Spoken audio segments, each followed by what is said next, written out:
Dagdag kaalaman po, paano kung sabihin ko sa inyo na isang workout lang kaya ng labanan ng cancer? Panoorin niyo po ito. Mahalaga to kasi nakakatulong po sa katawan nyo to eh. Kaya, kunwari, may disease po kayo. Para maging healthy, Dati, lumulobo na yung tiyan. Sa ngayon, medyo nawala na. Dahil labas ang pawis mo eh. Nawala rin. Ailment sa mga buto-buto.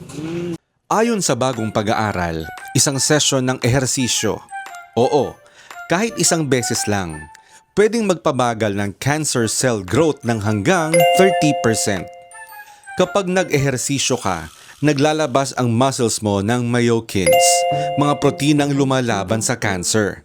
Sa pag-aaral, kahit breast cancer survivors, nakita agad ang pagtaas ng cancer-fighting proteins pagkatapos ng isang workout.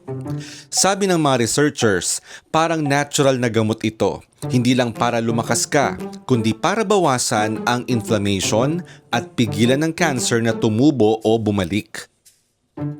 Kaya kahit pagod ka, stress o parang wala sa mood, tandaan mo, bawat rep, bawat hinga, bawat patak ng pawis, sinasabi ng katawan mo sa cancer, hindi ngayon.